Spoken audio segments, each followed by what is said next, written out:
Oil pulling அது எப்படி பண்ணுறது?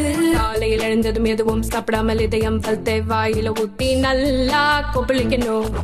அப்புறம் அதை துப்பிடணும். இதுதான் oil pulling. Oil pulling very simple, very effective.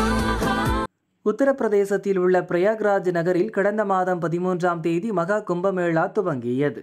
உள்நாடு மட்டுமின்றி வெளிநாடுகளிலிருந்தும் பக்தர்கள் பிரயாக்ராஜுக்கு படையெடுத்து வந்தனர். கங்கை, யமுனை, சரஸ்வதி நதிகள் ஒன்று கூடும் திரிவேணி சங்கமத்தில் புனித நீராடி வழிபட்டனர். திரிவேணி சங்கமத்தில் நீராடுவதன் மூலம் தங்களது முற்பிறவி பாவங்கள் நீங்கும் என்பது ஐதீகம். இதனால் நாடு முழுவதுமிருந்து இந்துக்கள் அலையலையாய் வந்து புனித நீராடினர். கிட்டத்தட்ட 10,000 கோடி ரூபாய் செலவில் உத்தரப்பிரதேச அரசு பலவித முன்னேற்பாடுகளை செய்தது. பிரயாக்ராஜ் நகரில் ஒரு தற்காலிக நகரமே உருவாக்கப்பட்டது. பக்தர்கள் குளிக்க 12 படித்துறைகள் அமைக்கப்பட்டன.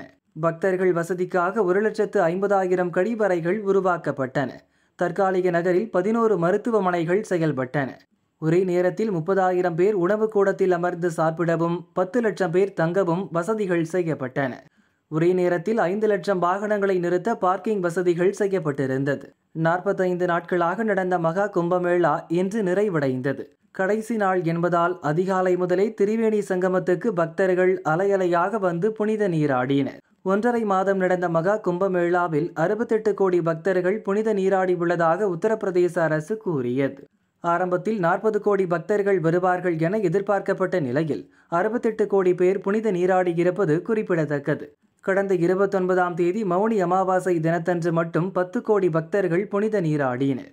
அன்றைய தினம் அதிகாலையில் திரிவேணி சங்கமத்தில் நெரிசல் ஏற்பட்டு 30 பக்தர்கள் உயிரிழந்தனர். அதைத் தொடர்ந்து பாதுகாப்பு ஏற்பாடுகள் தீவிரப்படுத்தப்பட்டது.